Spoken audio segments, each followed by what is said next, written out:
Salut la team Teranga Perf, j'espère que vous allez bien. Bienvenue au deuxième épisode de la Perf d'un Gaindé. Je suis très heureux d'accueillir Prince Mendy. Salut Prince. Salut, comment tu vas? Ça va et En toi? forme? Ouais, Nickel? top, Ah, top. ben nickel, nickel, ça fait plaisir. Merci d'avoir accepté l'invitation. Non, c'est normal, hein, faut s'entraider entre Sénégalais. Donc, moi, pour moi, ce projet, il me plaît. Donc, on va essayer de donner la force au frérot. Tranquille, dans une interview, on va discuter.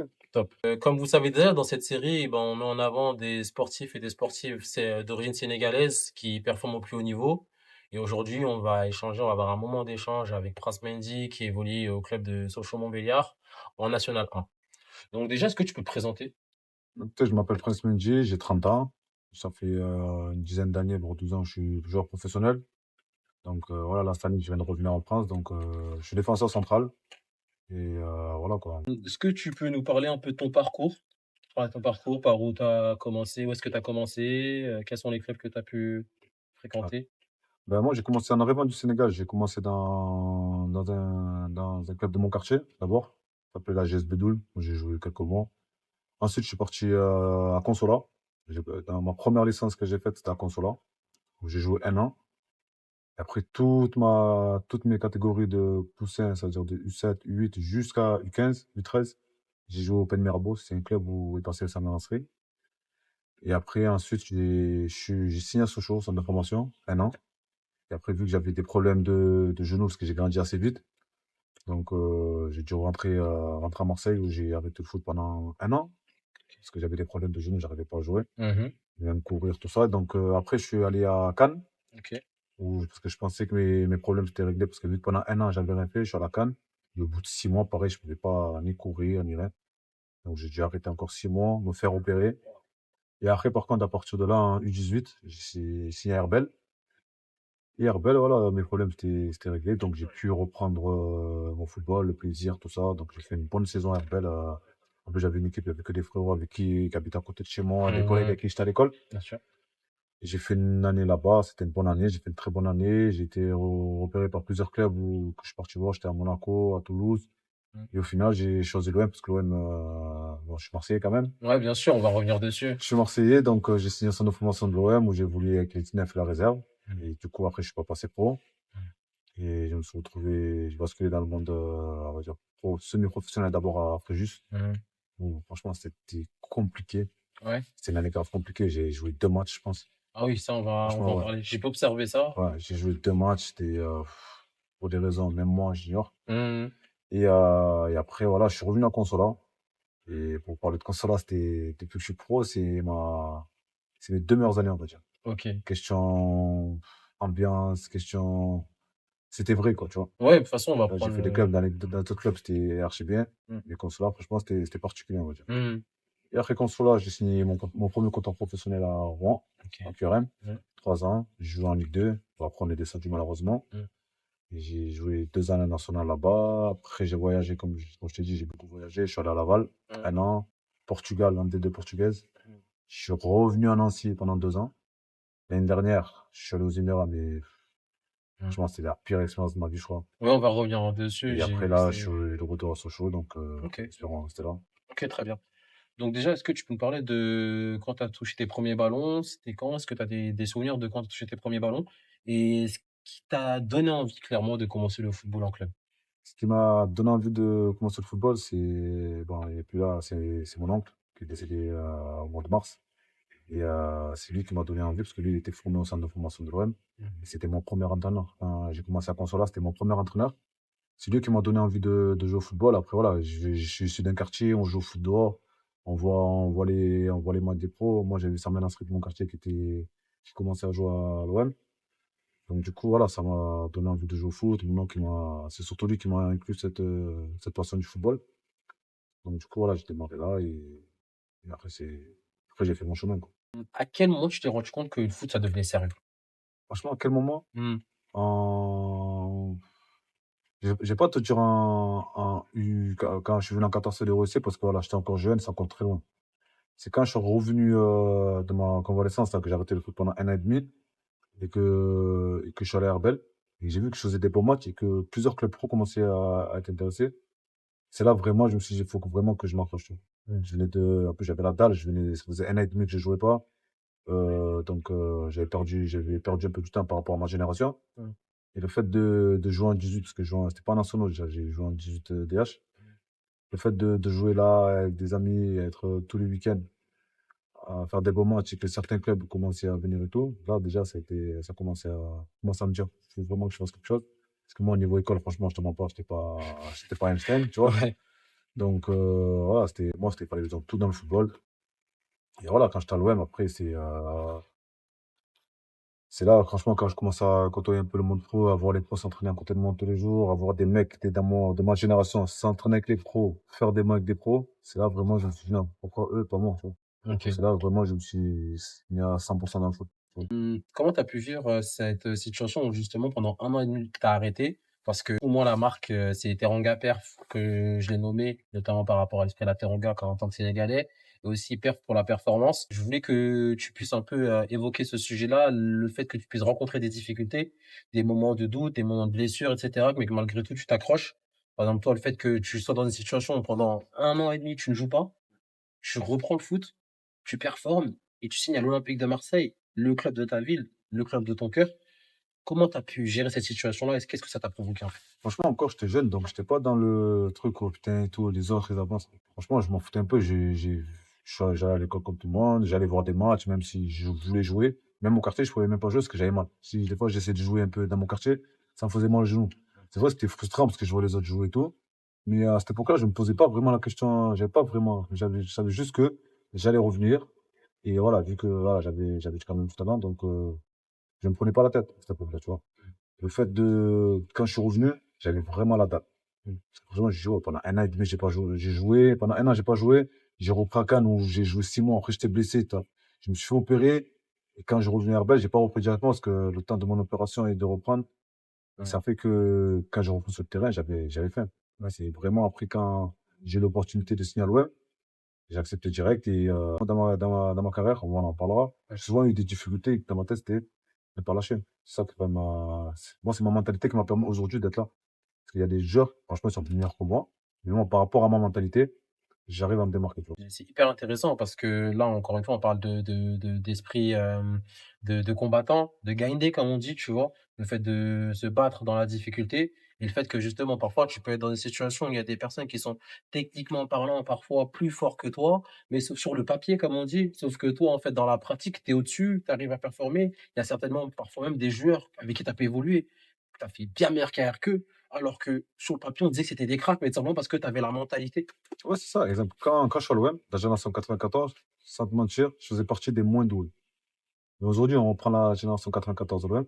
Je pense je suis l'un des seuls ouais, on est dans le très peu. Parce qu'il y avait 93, il y a Bergel qui a fait une grosse carrière qui joue à Lorient, Moi, j'ai demandé, tu as joué avec tu qui? vois. Mais de ma génération 94, franchement, je faisais partie des moins deux. J'ai pas signé pro, moi, à l'OM, tu vois. Mmh, Et eux, ils ont commencé à jouer en Ligue 1. Moi, j'étais en national, je jouais pas en national, je les voyais à la télé. mmh, Et là, c'est mes frérots, j'allais les voir jouer, ça me faisait plaisir pour eux. mmh. Mais après, au jour d'aujourd'hui, bon, parce qu'il y en a certains, il y a eu des circonstances qui ont fait qu'ils n'ont pas pu continuer. Ouais. Mais ça aurait été un autre à ma place, il aurait arrêté. Moi, j'en ai plein de collègues à moi, dans la génération 94. Dès que l'OM, ils sont pas passés à l'OM, pour eux, comme si le foot c'était fini. Mmh, Alors que c'est vrai, il y a plusieurs clubs tu vois, dans le monde. mmh. Ça veut dire si dans ta tête, tu veux réussir, moi, c'est ce que je dis des fois quand je parle comme je dis à des petits frères ou quoi, je dis les gars, même si aujourd'hui tu joues pas, lâche pas. Parce qu'aujourd'hui, peut-être que ton style ne va pas avec le coach. Peut-être aujourd'hui, ton style à toi ne va pas avec ce club. Peut-être ton style à toi, mais tant que dans ta tête, tu es déterminé à, à tout casser, et même dans la difficulté, des fois, tu joues pas, tu es sur le banc, tu vois les gens jouer. Frère, faut bosser. C'est-à-dire, tu reviens lundi à l'entraînement, 2 fois plus. Et au fur et à mesure, les coachs, ils vont voir que tu es un mec qui lâche pas. Tu vois, au bout d'un mois, tu vas tomber sur un coach qui va dire, oh, moi, j'aime bien ce jour-là, et qui va t'amener avec lui, tu vois. Donc, le foot, ça, c'est pas aujourd'hui, c'est fini, c'est sur un échec que tu dois tout lâcher. Parce que dans la vie, si t'arrives à un coup dur et tu arrêtes, tu vas jamais être relevé, tu vois. Ouais. C'est ça que le combat qu'il faut mener. Donc, il faut rien lâcher, faut croire en soi, en fait. Faut croire en soi, en tes qualités, même si y en a qui sont plus forts que toi, faut bosser. Faut bosser. On va avoir des joueurs, ils jouent en Ligue 1, ils font avec des champions. Tu vas dans un quartier, tu en trouves, ils vont être meilleurs qu'eux. Bien sûr. Mais le problème, c'est la mentalité, c'est le mental. C'est que les gens qui jouent en Ligue 1, c'est qu'eux, ils ont le mental. Dans la difficulté, ils ont rien lâché. Dans les blessures, il y en a, ils ont des blessures de fou. Mmh. Ils se relèvent de ça, tu vois. Ouais, c'est ça. Alors que si mentalement, tu n'es pas bon mentalement, tu te relèves jamais. Mmh. Tu te laisses abattre, tu te dis c'est bon, c'est mort pour moi le foot. Et les gens, ils avancent et toi, tu vas rester derrière, tu vois. Ouais, carrément et c'est intéressant ce que tu dis. J'étais dans une situation où j'ai jamais été plus fort. J'ai pas été du tout dans les plus forts, mais je me débrouillais dans ce que je faisais. J'arrivais quand même à être plus ou moins performant et en fait, avec mon état d'esprit et ma mentale, ma dalle et ben, j'ai réussi à passer des steps à chaque fois, tu vois? Et Mm. c'est ça qui est relativement intéressant et c'est un message, je pense qu'il faut véhiculer aussi aux gens que en fait, si tu as pas la mentale, c'est cuit, Ouais, clairement. si c'est pas la mentale, c'est que c'est dans la difficulté, il faut toujours se servir de la mentalité. Faut être fort. Que c'est pas à ta première difficulté, hop, tu arrêtes. Non, c'est dur, ok. Je retrousse les manches, je vais leur montrer que je peux réussir. Que ce soit dans le foot, soit dans le travail, demain ton patron, il y a un mec qui vend plus, c'est dans l'immobilier, un mec qui vend plus que toi. Si je dis, putain, j'ai pas réussi. Non, tu te dis, moi aussi je peux. Si j'ai commencé là, c'est que je peux. Si je suis là aujourd'hui, c'est que j'ai les capacités de. Mais il faut travailler. Parce que c'est bien beau d'avoir la mentalité, mais si derrière tu as la mentalité et que tu travailles pas, parce que c'est bien beau d'avoir la mentalité, mais si derrière tu fais pas en sorte de travailler tes lacunes, de travailler ton mental et tout, Mmh. tu vois, tu peux pas. Donc dans la vie, voilà, faut pas lâcher, dans n'importe quel domaine, hein. Mmh. Faut pas lâcher, faut continuer à bosser, faut avoir faim. Mmh. Genre, on te met sur le terrain, faut avoir faim, tu vois. Il y a un jour, ton heure viendra. C'est tout. Ouais, c'est ça. C'est pour ça que moi, justement, je me suis mis, au-delà du fait que je joue au foot à côté, je me suis mis dans l'entrepreneuriat, dans le domaine du football, dans le domaine du sport. Parce qu'en fait, j'ai l'impression de vivre les mêmes combats dans des situations où je suis Différent. pas plus fort, mais dans tous les cas, tu vas te donner les moyens d'y arriver, tu vas réussir. Et en fait, avec cette motivation, parfois, en étant moins fort, tu vas même aller plus loin que celui qui est Que celui qui est fort. pas, ouais, c'est ça. Parce qu'en fait, justement, tu as cet état d'esprit-là, tu as cette mentalité-là. Et Ouais, moi, c'est toujours ce qui m'est arrivé dans ouais. tout ce que j'ai pu entreprendre. J'ai toujours été un outsider, clairement. Tu vois, le gars sur qui on n'attendait pas trop, tu vois. Mais finalement, j'ai toujours réussi à passer les niveaux et à passer au-dessus de certaines personnes, tu vois? Ouais, c'est ça, c'est ça. Faut toujours croire en soi, faut pas lâcher, en fait. Même si le mec est fort que toi, tu sais où tu vas aller. Juste savoir où tu vas aller et avec la mentalité, avec tout ce qui suit, le travail, tout ça, l'acharnement. Après, au bout d'un moment, si tu as tout fait, même le bon Dieu, il va te récompenser au bout d'un moment. Bien Tu sûr. vois? Ouais, bien sûr, bien sûr, bien sûr. Et comment tu as réussi toi aussi à être, performant tout au long de ta carrière? Et ça rejoint aussi l'état d'esprit, bien entendu, ça en est un des éléments, mais qu'est-ce que tu as pu mettre en place, au sein de ta carrière pour pouvoir évoluer à chaque fois? Ouais, moi, j'ai souvent été bien entouré. Soit que ce soit ma famille, parce que j'ai ma famille, j'ai mon petit frère, j'ai même ma famille au bled, mes petits frères, mes petites sœurs au bled, j'ai mon père. Et même mes collègues autour, parce que j'ai toujours un environnement sain, tu vois. Pas Mmh. de jaloux ou quoi, que ce soit. Tout le monde voulait que je réussisse, ça veut dire, quand c'était dur, j'avais cette épaule-là, Mmh. tu vois. Mmh. Après, au fur et à mesure des années, j'ai eu ma femme, j'ai eu mes enfants. Et ça, du moment où j'ai eu ma femme, même, je me suis marié et j'ai eu des enfants, Mmh. j'ai une motivation en plus. Oui, je Je me dis, oh, tu es quelqu'un de responsable. Et ça, c'est depuis ce moment-là, je me suis mis comment dire ça? Je me suis mis un niveau d'exigence plus haut. mmh. Parce que je me suis dit, si tu lâches maintenant, oh, tu peux pas lâcher maintenant. Maintenant, Oui, il tu y as a tes ta enfants et famille tout. derrière Voilà. toi. C'est les responsabilités, C'est en les fait, que tu avais dans la responsabilités. vie, ouais. Et voilà, depuis que je suis petit, j'ai toujours été entouré. Exemple, quand je sors du centre de formation de Sochaux et que j'ai rien et que je suis blessé, c'est mes éducateurs que j'avais au Pen Mirabeau, Kaïs et Anaché et un qui s'appelle Christopher. C'était des grands frères pour moi, ça veut dire. C'est eux qui m'ont dit: «Oh, c'est rien. Mmh. On va on va revenir, on va revenir». C'est ces personnes-là, que ce soit, voilà, c'est mes anciens éducateurs, ma famille, c'est ces gens-là qui m'ont permis de ne pas lâcher le foot. Parce qu'à cette époque-là, 14 ans, on est dans le truc où on se cherche, on sait pas, tu sors du centre de formation, parce que maintenant, tu regardes, des fois, il y a des drames, des mecs qui sortent de centre de formation qui sont pas conservés. Tu vois, des fois, ça se passe mal, tu vois? Ils savent Mmh. pas quoi faire, ils sont perdus. Et moi, j'ai eu la chance dès que je suis sorti de Sochaux, j'ai eu du monde autour de moi, tu Ouais, vois? c'est C'est l'environnement que tu avais, en fait. l'environnement que j'avais Mmh. qui m'a permis de rester concentré, de même si pendant un an, c'était dur, j'avais pas de foot, je faisais d'autres trucs. J'étais là, je me faisais des collègues avec des collègues. J'étais parti pendant un an, ça veut dire il y en a, j'ai pas vu pendant un an. Tu vas partir tôt de chez soi, mais à côté, ça te forge aussi mentalement. Mmh. Tu es tout seul, Mmh. tu as pas ton père, tu as pas ta mère. Moi, en plus, j'ai perdu ma mère tôt. Ça fait que tu as pas de repères autour de toi, ça veut dire Mmh. tu te débrouilles tout seul. Et quand tout ça, ça se finit d'un coup, c'est si derrière tu es pas entouré, ça peut se passer très, très mal. Et moi, la chance que j'ai, c'est que j'étais bien accompagné, tu vois. Dès que je suis sorti de Sochaux jusqu'à que je signe mon premier contrat pro. Et même après, tu vois, dans les différents agents avec qui j'ai travaillé, des fois, je cherchais plus un agent qui est plus là pour L'accompagnement, le feeling, la personne. l'accompagnement Mmh. que, tu vois, que le business, tu vois. Mmh. Ça, c'est important, ça, parce Mmh. qu'il y a des fois, on va tomber sur des conseillers, ça va que pour l'argent. Ils vont t'envoyer en Ouzbékistan alors que c'est pas ton C'est pas ton chemin, tu vois? projet, en fait, c'est ça, clairement. Et moi, la chance que j'ai eue, c'est que j'ai toujours bien été accompagné, j'ai eu un bon entourage, ça fait que quand ça allait pas, on me disait: Des fois, j'ai fait un match de merde. Mmh. Oh, ça n'a pas été bon. Mmh. Oh, ça n'a pas fait ça. Des fois, quand je sortais trop, j'avais ma famille qui me disait, oh, tu fais quoi? Tu veux le foot ou tu veux t'amuser? Mmh. Choisis. Tu vois, donc c'est ça qui m'a permis un peu de garder la tête sur terre et de continuer à bosser, tu vois. OK. Bah, c'est hyper intéressant ce que tu dis parce que toutes les personnes qui travaillent dans le monde du foot, notamment que j'ai pu rencontrer, ont ce message. Le fait que l'entourage, il est extrêmement important et ça, c'est un truc en vrai que ce soit même dans le foot ou dans autre chose, hein. Moi, c'est quelque chose que je peux ressentir aussi dans les projets que je vais mener. Le fait d'avoir un entourage sain, pour moi, ça fait une grosse partie du travail. Ouais, ouais, franchement, avoir un entourage sain, pas toxique, c'est important. Quand ça va, ils te disent que ça va. Quand ça va pas, ils vont te dire aussi ça va pas. Eh, attention, quand tu commences à, parce que des fois, surtout dans le monde du foot, quand on commence à jouer, soit en Ligue 2, en Ligue 1 ou quoi, Mmh. on a tendance à s'enflammer. Si on n'a pas un entourage qui nous calme, qui nous dit, oh, Mmh. de rester tranquille, qui nous calme, Mmh. c'est mort. Si tu as un entourage, c'est toxique, c'est-à-dire ils sont remarqués ou à n'importe quel truc, ils vont faire ci, ils vont faire ça, c'est pas bon, tu vois. Tu vois? C'est Mmh. ça qui est important. Franchement, l'entourage, dans n'importe quel domaine, c'est important. Que ce soit dans le domaine du foot, dans le domaine de l'immobilier, dans le domaine, même dans l'école, Mmh mh. c'est important. Mmh. Si l'entourage il est bon, et après derrière, je pense que ça va suivre. C'est vrai, c'est important aussi parce que comme tu as dit, il y a l'entourage et le bon entourage dans le sens où, par exemple, tu as des personnes, sous prétexte que parfois, par exemple, voilà, on va dire: «Ah Prince il joue, Prince il est pro, Prince il est là et tout» et ben, tu en as certains, bien entendu, qui vont être là, qui vont vraiment soutenir parce que c'est toi, c'est ta personne, tu vois, Ah qui ouais. te soutiennent et tu en as d'autres et ben, en fait, ils vont peut-être parfois tout le temps aller dans ton sens. Si tu dis: «Ouais, vas-y, je vais sortir», «Ouais, ouais, vas-y, on y Non, va», on y va. alors que c'est pas forcément bien pour toi. Ouais, c'est ça. Surtout quand tu es en haut. Moi, exemple, quand je suis en Ligue 2, Mmh. j'ai beaucoup de gens qui sont rajoutés. Mais bon, après, moi, je fais la part des choses, tu vois. Il y a beaucoup de gens avec qui j'étais avant, tout ça et tout. Ils étaient là. Tout le temps, ça m'appelait, tout ça, tout ça. Et du moment où j'ai moins joué en Ligue 2, Mmh. je recevais moins de coups de fil. Tu ressenti la différence directe. Ça, c'est vrai, genre vraiment? Ça, c'est réel. Ouais? Ça, c'est réel. Tu reçois moins de coups de fil. Les gens, ils t'appellent moins. Mmh. Tu vois, tu as moins de. Les gens, comme on dit maintenant sur Snap, les gens, ah, le frérot, il joue. Il y a plus de. Même si tu es sur le banc, ça te met pas, ça, tu vois. Mmh. Et ça, c'est réel. C'est un truc, c'est un phénomène où, quand tu es là-haut, il y a tout le monde. Et c'est là où tu vois les vrais frérots, que si tu es là, pas là, ça bouge pas. C'est-à-dire, moi, j'ai des vrais frérots. Depuis que j'ai commencé à Consola, Consola, il fait voir tous mes matchs jusqu'à maintenant, que même cet été, pendant 2 mois, j'avais pas de club, Mmh. on s'appelle tout le temps, on se voit, tac, tu vois. Mmh. Ils changent les idées, tu vois. Bien sûr. Et d'autres, tu vois, c'est dès que ça va, ils vont être là et tout. Pas forcément pour la fame, sortir ou quoi, parce que moi, je suis pas quelqu'un qui sort. Mmh.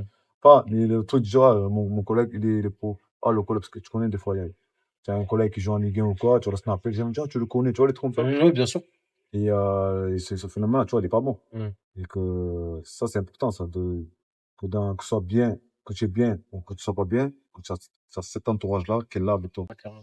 Est-ce que tu penses que ça, c'est ce qui t'a permis aussi de pouvoir, évoluer et pouvoir à des moments, tu as eu des difficultés, remonter le fait qu'en gros, tu aies pu, prendre tes distances avec des personnes? Tu as eu des situations comme ça dans ta carrière, par Oui, exemple? moi, je le dis, moi, il y a certaines personnes avec qui j'étais bien au début. Après, dès que ça allait pas, je jouais pas, je disparais. Et des fois, je me sentais mieux, je me sentais même mieux. Mmh. Je me sentais même mieux, tu vois. Des fois, c'est difficile à dire, hein. Même si Ouais. on a grandi ensemble, bon, il y a beaucoup de mecs avec qui j'ai grandi, qu'aujourd'hui, si on se voit, bonjour, bonjour, Mmh. j'ai, on- même sur Snap, moi, je fais des trimos. Mmh. On se parle pas pendant 2, 3 mois, on s'écrit pas ou même envoyer un bonjour frérot, ça va, comment tu vas, nanana, ça fait du bien déjà. Bien Tu sûr. vois? Et là, si tu vois que moi, des fois, j'envoie, au bout d'un mois, je t'envoie, je vois pendant 3, 4 mois, déjà pendant 2 semaines, 3 semaines, tu ouvres pas, ou Ouais. de l'autre côté. Oui, direct. C'est-à-dire, ça, c'est pas quelqu'un qui te veut du bien, quelqu'un qui pense à toi, ou quelqu'un Mmh. sur qui tu peux demain, tu as un problème que tu peux compter, tu vois. Mmh. Et franchement, les trucs comme ça, c'est important. Mmh. Il faut choisir son entourage. Ça, c'est un truc, l'entourage, faut faire très attention, tu vois. Tu vois, même pour les jeunes joueurs, hein, qui vont voir cette vidéo, Mmh. faites attention à votre entourage, surtout. Que ce soit les collègues, quoi. Si demain tu as des collègues, c'est des poisons, qui veulent être qu'avec toi, chez toi, ils veulent pas te laisser dormir, qui veulent que manger dehors, tout ça, Mmh. dehors.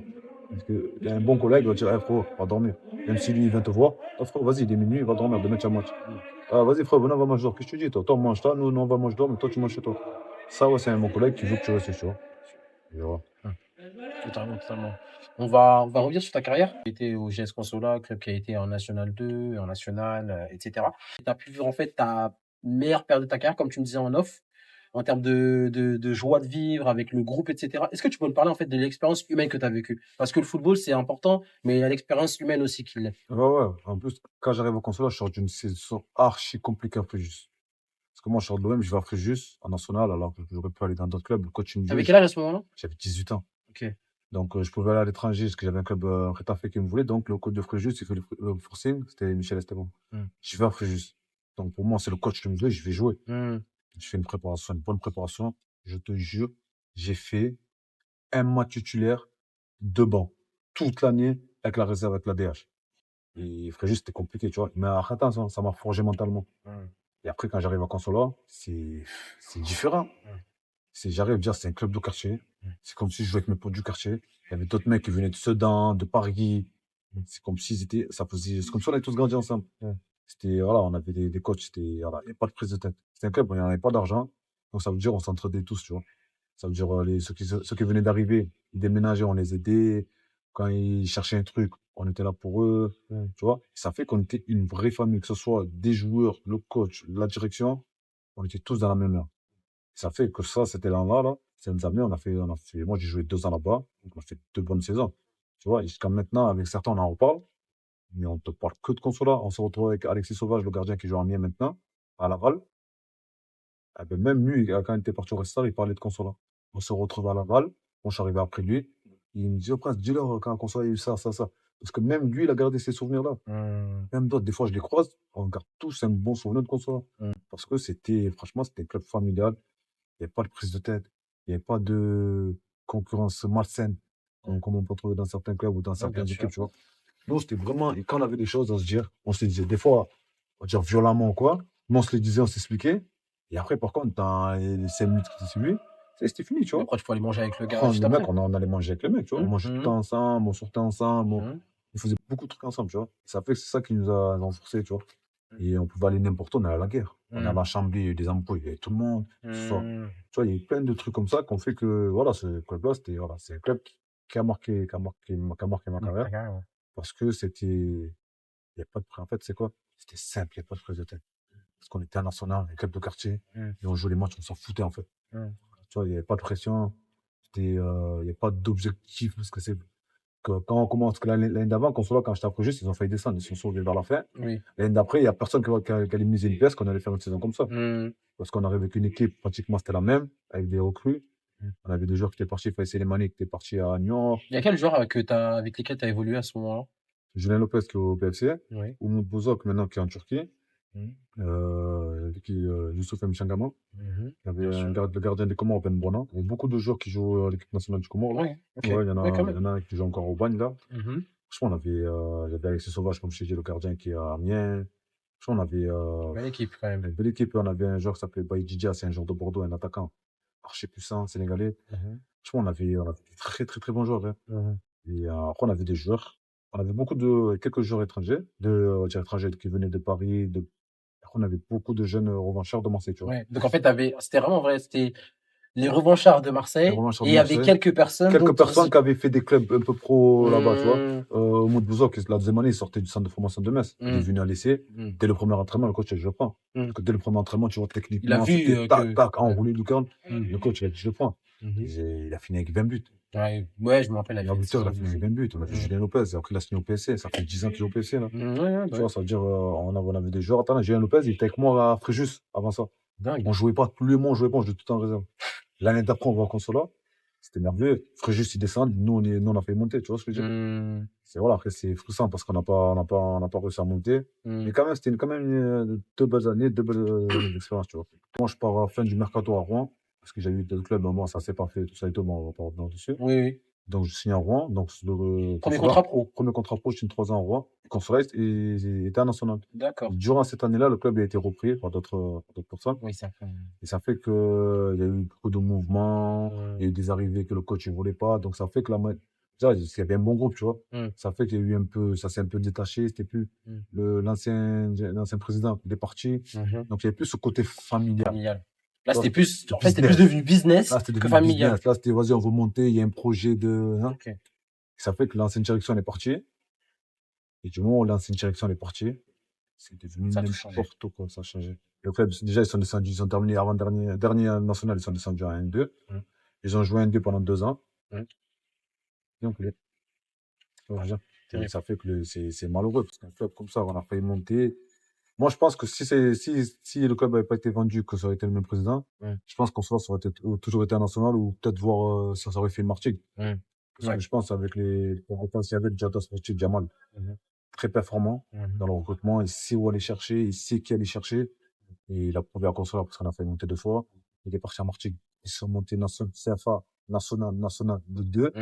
Voilà, il a signé à 4, j'espère pour lui qu'il va monter. Ouais. Mais les personnes qui étaient au club à ce moment-là, ils savaient travailler, tu vois. Ouais. Le moment où eux, ils sont partis, le club, il n'y a plus de repères, il est plus sur le côté familial, il est plus rien, tu vois. Là, le club, il a disparu, il n'existe plus. C'est vrai, c'est Ouais, bah ouais. Et du coup, tu signes ton premier contrat professionnel à Queviron Métropole. Ouais. Qu'est-ce que ça te procure? Comment tu vis cette situation quand tu signes ton premier contrat professionnel à Queviron, sachant que en fait c'est entre guillemets tard par rapport à certaines personnes, mais en fait finalement toi tu t'es toujours battu, tu as eu des moments où tu t'es blessé, tu es revenu, tu as reconfirmé saison quasi blanche, tu es revenu, tu as confirmé en national, et là tu passes le step professionnel. Franchement, je te montre pas que c'était incroyable. Parce que durant cette saison-là, moi, je joue latéral droit. Quand j'étais à Consola, Nicolas Zay m'a fait latéral droit. Ça veut dire que je fais deux très bonnes saisons nationales. J'avais des clubs de Ligue 1, j'avais signé à Saint-Etienne. Bon, ça s'est pas fait au dernier moment. Du coup, du moment où j'ai vu qu'il y avait des clubs qui avaient des intérêts à Saint-Etienne, Toulouse et tout, je me suis dit là, prince, t'approches. T'approches. Et je savais que ça allait se faire. Bon, après, il y a eu des discussions qui n'ont pas eu lieu, comme ils sont pas tombés d'accord avec certains clubs de Ligue 2 et tout. Et moi, en Rouen, j'ai fait match aller, match retour. Et en coupe, on a joué contre eux. J'ai fait 3 gros matchs. Et Nicolas Isa, c'était mon coach, il m'appelle, il me dit, écoute, le coach de Rouen, il te veut. Parce que voilà, c'était une semaine avant la fin du mercato. C'était ou ça, ou je reste à Consola. Et moi, je voulais pas rester à Consola. Et après, Richel, il me gérait, il me dit, tu t'entraînes pas. Je sais que tu vas partir, je veux pas que tu te blesses. En fait, tu t'entraînes, mais tous les matchs amicaux, tu fais pas. Ok. Ah, Tu vois, ouais. donc, tu vois, Richel Oui. Sokola, il a bien géré, donc il m'a bien géré. Et je signe à Rouen. Franchement, je te mens pas. Dès que le club, ils sont tombés d'accord, j'étais comme un enfant. J'étais excité, j'étais content. J'ai dit, enfin, je l'ai. Bon, maintenant, faut. C'est que Maintenant le que tu début l'as, en c'est fait. que le début, tu vois. Et c'est que le début, parce que moi, j'arrive, je signe le mardi. Le premier match, il est le samedi, à Lorient. Et t'avais joué Et j'ai joué. direct. Je signe le mardi, le samedi, on joue à Lorient, 14h, 15h. Je joue. Bon, j'ai dit, ouais. Déjà, dès que le coach, il fait le groupe, je vois dans le groupe. Oui, j'avais pas fait de prépa. Mais ça c'est une belle marque de confiance en Ah vrai. oui, ça voyait vraiment que le coach me voulait. Moi, d'Acosta, Manu d'Acosta. Parce que moi, quand j'arrive à Rouen, Jonathan Claus, qui joue à Nice maintenant, Oui. blessé. Donc, moi, j'arrive. Premier match titulaire, Lorient. Ouais. Télé Bonda sur mon côté. Waouh. Jimmy Cabot sur mon côté. Après, deuxième mi-temps, ils ont changé. Je fais un beau match. On a perdu 1-0, je crois. On a perdu 1-0, ils ont marqué sur penalty. Franchement, après ce match-là, je dis, ouais, c'est ça le monde professionnel. Ok, Prince. On va continuer à bosser. Donc, franchement, c'est top. J'ai enchaîné 9 matchs. Après, voilà, j'ai eu la fatigue. Au fur et à mesure des matchs, j'avais moins de jus et tout, parce que dû à un manque de prépa. Gloss, il est revenu, donc après, il a repris sa place. Et moi, j'étais KO physiquement. Il a joué, donc moi, je faisais des débuts de match, je rentrais, tout ça et tout. Mais franchement, mon premier contrat, franchement, c'était bien. En plus, j'ai signé à Rouen, une ville que je connaissais pas, même si j'avais ma famille là-bas. Une ville que j'ai kiffé au final. Franchement, c'était une bonne expérience. J'ai découvert le monde pro, j'ai signé mon premier contrat pro, je savais, elle était où l'exigence. Ça fait qu'à partir de même si, et même, comme je te dis, le coup de Fréjus où j'avais pas joué, ça m'a formé déjà mentalement quand j'ai commencé à ne plus jouer en Ligue des, tu vois. Et comme je te dis, j'ai été bien entouré, ça fait que j'ai jamais lâché. Je suis passé à ne pratiquement plus jouer de la deuxième partie en Ligue 2, mais je faisais quand même des bancs, à être capitaine en national quand on descend. Wow. Tu vois ce que je veux dire? Et les 2 années après Rouen, j'étais capitaine. Et voilà, ça s'est bien passé. Et après, voilà, j'ai commencé mon circuit comme ça, tu vois. Et un premier contrat pro, c'est pour les personnes qui vont le vivre, qui l'ont vécu déjà, ils savent c'est quoi. Si tu te dis, enfin, je suis récompensé. Tu vois, il y en a, ils sont tôt, mais moi, c'était à 20 ans, je me suis dit, et alors? Même si c'était à 25 ans, je vais être content. Bien sûr. Tu vois, parce que même, je te dis, j'ai des collègues à moi qui étaient à Marseille. Un qui s'appelle Karim Chili, il joue à Marseille. Il a signé son premier contrat pro l'année dernière, à 33 ans, à Marseille. Même lui, il était content, tu vois. Bien sûr. C'est, Ouais, j'avais vu ça, il l'histoire était est belle. jamais tard pour signer pro, tu Bien vois. sûr. Mais moi, à 20 ans, signer pro, C'était magnifique. Je te jure, Mm. tout le trajet pour aller signer le contrat pro, j'étais comme ça. Ouais, tu m'étonnes. Tu vois, j'étais excité et tout. Donc, le premier entraînement, tu vois, tu reçois tes équipements, tes nouveaux coéquipiers. Mm. Quand tu rentres à Lorient, tu vois les caméras de BeIN Sport, tu te dis, je vais passer à la télé. Les gens, ils vont me voir à la télé. Alors, d'habitude, c'est moi qui regarde les matchs à la télé. Parce Mm. qu'avant, le national, ça passait sur YouTube. Oui, c'est ça. Tu vois, je veux dire, là, je sais pas, je sais que je vais passer sur BeIN Sport. Franchement, Mm. c'était un truc de ouf. Ah, c'est une fierté. J'avais joué à Lorient, mon oncle qui était venu me voir jouer, donc c'était encore mieux, tu vois. Mm. Et franchement, c'était une bonne expérience. Ok. Bah, c'est intéressant aussi de revenir sur ce point-là et la satisfaction que tu as pu avoir en signant ton contrat professionnel. Je pense que tu as dû penser à ces années, notamment à Fréjus, où tu te retrouves dans une situation où tu joues à peine 2 matchs avec l'équipe première, mais tu t'es battu, tu n'as rien lâché et tu as signé ton contrat professionnel. Tu as confirmé, tu as pu être capitaine d'un club qui était encore professionnel, malgré le fait que tu sois descendu en national. C'était encore un club professionnel. Qu'est-ce que ça t'a fait d'être capitaine? Début de saison, c'était un autre joueur, tu vois. Comment le coach me parlait, comment tout. Dès le début de l'année, il me dit que je vais être dans les 3 capitaines, tu vois. Mm. Et le fait d'être capitaine, pour moi, en fait, comme je dis, le brassard, Mm. je m'en fous, en fait. Parce Oui. que j'ai le brassard ou que j'ai pas le brassard, sur le terrain, je vais toujours être un Même leader. énergie. Ouais. Parce que, voilà, moi, si tu me dis, on me dit que je suis un leader et tout. Et moi, je le vois que je sais que je suis un leader. Ça veut dire, je vais pousser mes coéquipiers, je vais me battre pour mes coéquipiers. Comme je dis, moi, du moment où un club me fait signer, je Mm. vais tout donner pour ce club. Il y a des choses que je vais pas faire bien. Mais en tout cas, dans la mentalité, dans l'engagement, dans le combat, on ne pourra jamais me reprocher ça, tu vois. Mm. Moi, c'est ce que le coach il avait aimé. Parce que l'année d'avant, j'avais pas joué. Il y avait des clubs qui me voulaient en prêt. Il m'a dit, tu pars pas, j'ai confiance en toi. Et le truc qui était bien, c'est que moi, même si je jouais pas, j'étais toujours à fond. Mm. Et c'est ça qu'il a plu, voilà, il a vu que j'étais un leader dans un nouveau groupe, tout ça. Et voilà, donc c'est parti comme ça. Et au début, j'étais vice-capitaine. Après, je suis passé capitaine les 2 dernières années. Après, il y a eu le Covid. Mais voilà. Et après, dans chaque club où je suis passé, j'ai été vice-capitaine à chaque fois. À Laval, sauf le Portugal, bon, c'était à Laval, à Nancy. Mm. Donc voilà. Ok.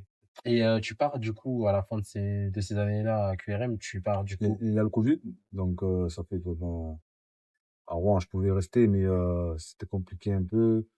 Et je voulais voir autre chose, tu vois. Mm. Je voulais voir autre chose. À cette période-là, l'agent que j'ai eu, il ne me conseillait pas comme les agents que j'ai maintenant.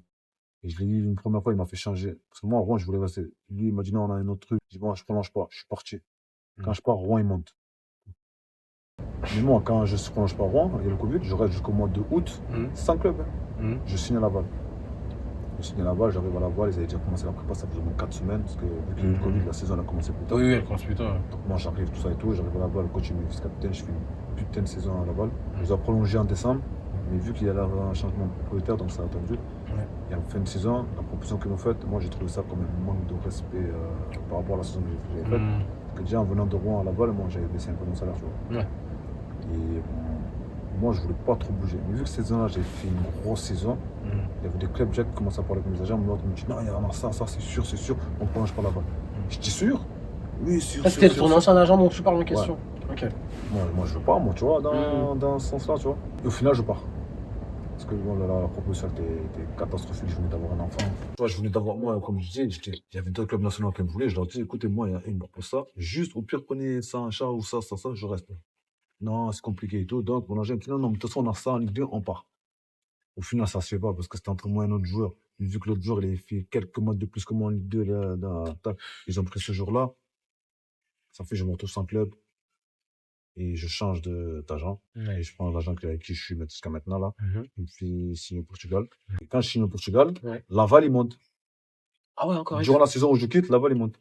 Ah oui, j'ai l'impression que l'histoire se répète en fait à chaque fois. Mais attends, Laval, il monte. Ça fait que moi, je vais au Portugal, je fais une bonne saison au Portugal, tout ça et tout. Mm. Et il y a eu un problème sur mon contrat. Quand de maintien, j'ai monté ma deuxième année. T'avais une prolongation automatique en cas de maintien au Portugal. Après, ils ont mis un temps. Il fallait que je fasse toute la saison. Je pense, un truc bizarre, ça fait que eux, ils voulaient me prolonger, mais à d'autres conditions. Donc, je suis pas resté, tu vois. Et j'avais d'autres clubs au Portugal et j'ai eu Nancy qui m'appelle.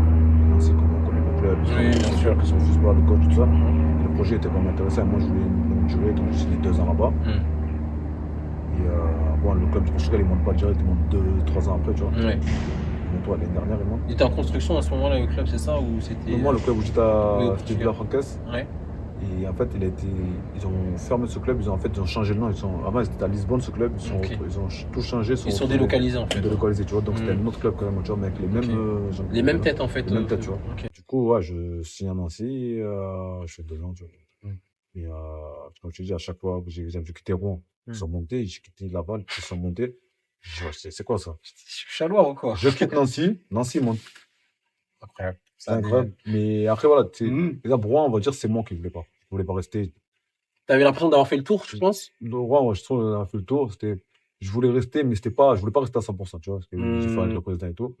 Exemple, Laval, je voulais rester, mais le conseil que j'avais avant, non, ça, si tu regardes et tout, je parlais avec le club, c'est sûr. À la fin, tout tombe à l'eau. Et moi, c'était mon défaut avant, c'est que moi, je faisais trop confiance. Et vas-y, t'inquiète, c'est bon. Je te fais confiance. Ok. Alors que, non, moi, je veux ça, c'est ça.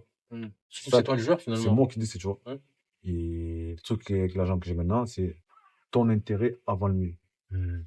Et c'est ça qui est important. Ça change tout dans la relation en fait. Ça change tout. Et ben, pour te dire, ça fait 5 ans, je suis avec le même agent. Avec une relation saine, Relation qui est à saine, l'écoute de tes qui est à besoins. l'écoute, que ce soit dans le foot ou en dehors du foot, parce qu'il m'accompagne même en dehors du foot, tu vois. Et jusqu'à maintenant, je l'ai.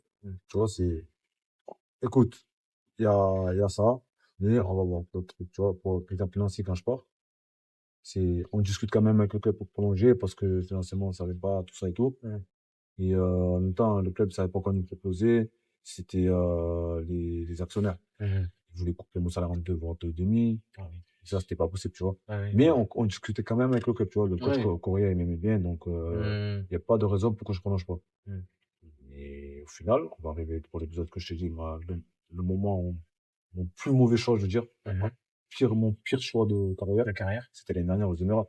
Parce que du coup, là, pour recontextualiser, tu étais accueilli en métropole, tu fais le tour. Ce qui se passe, c'est qu'après, du coup, tu pars au Portugal. Il y a le Covid. Il y a le Covid. Il y a le Covid, je pars à Laval. Je pars à Laval, je fais une bonne saison. En plus, on est une très bonne équipe, on a terminé 4e. Ouais. Après Laval, je pars au Portugal où je fais 1 an. Franchement, c'était bien. Au Portugal, ça joue au foot. C'est quoi la différence entre le football en France et le football au Portugal? Portugal, Ouais. c'est plus tactique. Technique, tactique. Techniquement, c'est bon. Hein. Tu joues contre des mecs qui sont petits comme ça, mais ça joue au foot. Ça va vite. Hein. Tu vois, physiquement, l'engagement et tout, c'est en France. En France, c'est athlétique. Là-bas, c'est beaucoup tactique, c'est beaucoup technique. Tu vois, ils sont vraiment mis sur ce truc-là, tu vois. Ils sont pas dans le truc où on va prendre un grand défenseur costaud. J'avais un mec qui jouait avec moi derrière central, il faisait 1m70. Alors qu'en France, c'est plus ces critères-là, tu vois. Si tu pars 1m90 et tout. Dans certains clubs, c'est plus la partie athlétique, tout ça. C'est pour ça que je suis arrivé au Portugal. C'est la plus. Après, bon, les humeurs là. La prépa que j'ai fait la plus facile. On n'a pas fait de course. On a fait que des petits jeux. Il n'y a pas 20 000 tests VMA, du 15-15 partout. Pas de test VMA, on a fait vite fait du 30-30 encore. Et après, c'est que des jeux pendant la prépa. Mais attention, quand le championnat a commencé, on a senti. Hein. Quand on a joué en coupe contre une Arouca, une D1, ils ont mis 4-0 rapide. On était cul physiquement. Ah ouais, bah. Après, on a eu un nouveau coach qui était en Europe qui est arrivé. Lui, par contre, il nous a fait bosser physiquement. Et après, c'était fini, tu vois. Et voilà, après le Portugal, je suis revenu à Nancy, 2 ans. Je suis revenu à Nancy 2 ans avec Albert Cartier. Et voilà, donc une première saison compliquée. On a failli descendre. On est descendu, on se fait repêcher. Alors pourtant, on avait une équipe de. On avait Jeffra Sako. Ah oui. Mohamed Ndoye. Ah oui. On avait Thomas Roupinier. J'avais Abdou Diallo, l'ancien gardien sénégalais. Oui, bien sûr. On est descendu. Vous avez vous avez des vraies individualités malgré tout. On a fait des individualités de ouf. Nel Elnaoui, qui joue à Lens, qui est parti jouer à l'Esran. Lui, Lamine Cissé. On avait une équipe de malades, qui était amusement. Que des mecs qui venaient de Ligue 2, Ligue 1. En attendant, on avait mon cousin, là, Julien Dacosta, qui était ici l'année dernière. Là. Lui, on avait une équipe de malades. On est descendu. Bon. Il y a Lénin Angis, qui joue à Caen, Lille. On a vu lui dans l'équipe. On est descendu. Cette année-là, il n'y avait rien calé. On dominait les matchs, on prenait des buts à la fin. Faut te dire, le dernier match, en plus, c'est nous, on a notre maintien dans les mains. On joue à Bourg-en-Bresse, on gagne 3-2 dernières minutes, on prend le but 3-3, on est relégué. Heureusement, on ne perd pas, parce que si on perd, on ne passe pas premier relégable. Et là, c'est mort. Et vu que Sedan, c'était sûr qu'ils allaient couler, sinon, on se fait repêcher. Et dès que ça s'est passé un peu sur la DTG, on ne passe pas. Il y avait des problèmes, donc les actionnaires, ils ont dû refaire un effort et tout. Ça fait qu'on commence cette saison-là, deuxième saison à Nancy, avec Pedrici. On a commencé tard. Moi, en plus, je me blesse, parce que la saison d'avant, c'est la saison où C'est la première fois depuis que je joue au foot que je fais une saison entière. Il y a 34 matchs championnat, j'ai joué les 34 matchs. Entier 88, sans aucune suspension, sans aucune blessure. Ah oui. Mais à la fin, l'adducteur, il a lâché. Ah, c'est Je suis parti en vacances, j'avais mal. Donc je reviens, donc je me fais opérer 4 mois d'avant. Ah J'ai oui. la deuxième saison annoncée. C'est la surcharge d'efforts, tu penses, sur la saison? J'ai trop joué. J'ai été 70-0 fois. C'est-à-dire, j'ai joué tous les matchs de coupe, parce qu'on se fasse éliminer, tous les championnats, 90 minutes. Tu vois, sur la fin de saison, Pedretti m'avait viré. Parce qu'en décembre, Bercartier avait été viré, on a pris c'était Benoît Pedretti. Ça fait que moi, j'avais mal aux adducteurs, c'est-à-dire, je prenais des anti-inflammatoires pour cacher la douleur. Je jouais avec. Il fallait voir le samedi comment je marchais, comme un zombie. C'est-à-dire, je joue comme ça. En fin de saison, je me fais opérer. Quand nous, on se fait repêcher, donc le coach, il fait le recrutement, et moi, je me fais opérer, donc je suis en réathlé. Le championnat commence, je suis là, quand les collecteurs dans les tribunes, j'ai les nerfs. C'était ma première grosse blessure. À part quand j'étais petit, mais quand j'arrive dans mon pro, 4 mois. Et du 4e mois, j'ai repris. Ah, ça peut être dur psychologiquement. Dur. Comment t'affrontes cette situation, justement, où tu te retrouves à Franchement, nouveau blessé? Cette année-là, je sais comment j'ai rencontré ça. Parce que cette année-là, quand on descend, on est tous en fin de contrat. C'est-à-dire, nos contrats, ils sont cassés vu qu'on perd le statut pro. Je Parce descends dans N2, ouais. qu'en descendait en N2, le club il perd le statut pro, ça veut dire qu'on est tous. Et vu qu'on savait qu'on allait se faire repêcher, c'était le club, on était tous en fin de contrat. Et c'est ça qui m'a donné la force du truc, c'est que le club, Nancy, Benoît Pedretti, tu vois, ils m'ont dit, l'année dernière, ils étaient reconnaissants, on va dire. Je me suis pété pour le club, parce qu'ils savaient que si je prolongeais pas Nancy, j'allais rien trouver. Bien sûr. 4 mois, personne ne va te prendre. Oui. Ils m'ont fait prolonger. Ouais, ça, c'est bien. Ils ont eu un geste envers Ils toi ont fait un geste envers moi que de voilà. loyauté. tu vois. C'est ça en fait qui m'a dit, comment toi, parce qu'il y en a beaucoup ils avaient une année en option si on avait le statut pro, et ils ont quand même viré, quitte à être après en procédure ou quoi, Oui, bien sûr. ils les ont virés, moi ils m'ont gardé, tu vois. C'est ça derrière qui m'a dit, bon, ils sont venus me voir, ils ne me feraient pas, il m'a dit, on va prendre le temps, on va ça à faire, t'inquiète. L'autre m'a dit, tu reviens, tu es en forme, tu vas jouer. Je me suis donné à fond, j'ai pris même 2-3 semaines en plus, j'ai pas de repos, j'ai préparé tout le temps, des soins, la muscu, les soins, quand je commence à courir, je me sentais mieux. Du moment où ils m'ont dit, ouais, c'est bon, tu peux faire entraînement, reprise avec le groupe, j'étais heureux. Moi, je voulais aller plus vite que la musique, mais eux m'ont dit, oh, calme, tu Ouais. vois. Et au Éviter fur de et à rechuter. mesure, tac, je suis revenu octobre, j'ai commencé sur le banc, j'ai rentré 10 minutes, premier match titulaire contre le Restart, l'équipe à Dubaï, direct. Après, les premiers matchs que je jouais, 60 minutes, pas plus, tu vois. Ouais, pour éviter de se Tu vois, je pouvais pas. répéter. Ouais. Et en décembre, les autres sont partis en vacances, je suis resté, j'ai bossé. Parce que j'avais du retard, tu vois, physiquement et tout. Je faisais les matchs, mais je finissais pas les matchs. En tout temps, on a eu changement de coach. Il y a eu Correa qui est arrivé. Et c'est vu que Correa est arrivé, moi déjà, je suis resté, je me suis entraîné. Quand Correa est arrivé, on a refait une prépa. Là, t'es plus, tu sais. Déjà, Correa est arrivé en novembre. J'avais joué, on avait fait 3 matchs, 3 victoires. On est parti en vacances. Il est revenu, on a fait 4 matchs, on était sur 7 matchs, 7 victoires d'affilée. Wow. Ouais, il y avait une On était vraie. dernier, Ouais. quand Correa est arrivé. Une vraie remontée. De ouf. Tu vois. Cette année-là, on rate les barrages à ça. Si on avait pris conscience avant, je pense que même sur certains matchs, quand on n'aurait pas merdé, je pense qu'on aurait pu jouer les barrages, en fait, tu vois. Et après, voilà, tu vois, je suis 2 ans là, c'était bien, tu vois, j'étais vice-capitaine dans un bon club. Et après, voilà, c'est passé, je me retrouve Après, tu te retrouves aux Émirats. aux Émirats. Ah, Qu'est-ce qui moi, se passe, la situation? en Qu'est-ce fait, qui t'a fait choisir ça? En fait, il faut que tu nous racontes. Qu'est-ce qui s'est en fait, passé? je t'explique. Moi, je suis. Bon, Nancy, et en fait, il y avait des discussions, ça va, discussions, parce qu'on savait pas trop. En fait, le club ne savait pas s'il voulait tout changer pour partir sur un nouveau cycle, ou s'il voulait garder un peu les anciens. Ça faisait 2 ans, on était là, nous, on avait le trauma de la descente et tout, c'était, tu vois. Donc, du coup, moi, le prépa physique que j'ai ici, maintenant, Nicolas Bob, c'est Bob, là, c'est mon prépa à Nancy. Il m'appelle, il me dit, écoute, je pars aux Émirats dans un club et tout, le coach, c'est les Français. Le coach, c'est les Français et tout, nana, ils te veulent et tout, nana. Écoute, toi, tu as quoi? J'écoute, pour l'instant, j'ai rien, parce que j'avais rien de concret. De concret, oui. J'avais rien de Rien de concret, il n'y signé, avait que des discussions, mais ce qui n'a rien. Et moi, après, bon, je parle avec eux là-bas. Ils me parlent du projet.